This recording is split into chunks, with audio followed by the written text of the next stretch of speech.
Assembly ఎన్నికల్లో ఓటమి తర్వాత జరగనున్న సింగరేణి గుర్తింపు సంఘం ఎన్నికలలో పోటీ చేయనున్నట్లుగా తెలంగాణ బొగ్గు గని కార్మిక సంఘం ప్రకటించింది.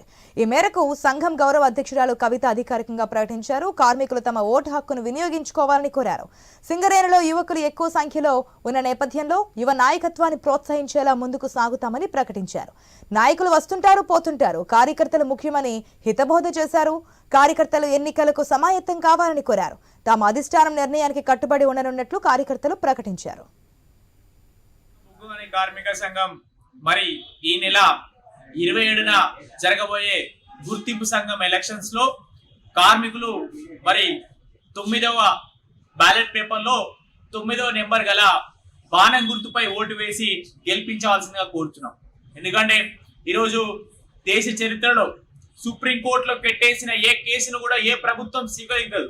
కానీ సింగరేణి కార్మికులు మరి బార్డర్ లో సైనికుల వలయాన్ని గుర్తించి వాళ్ళకు కారుణ్య నియామకాల ద్వారా మరి ఈ రోజు సింగరేణి వ్యాప్తంగా 20,000కు పైగా నూతన ఉద్యోగాలు, కారుణ్య నియామకాలు, అట్లాగే ఇంటర్నల్ ఎక్స్టర్నల్ కూడా ఉద్యోగాలు కూడా చేసిన ఘనత తెలంగాణ బొగ్గు కార్మిక సంఘానికి.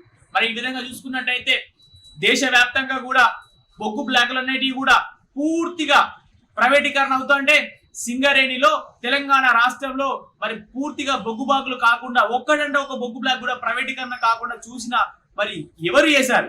కేసీఆర్ గారు చేశారు.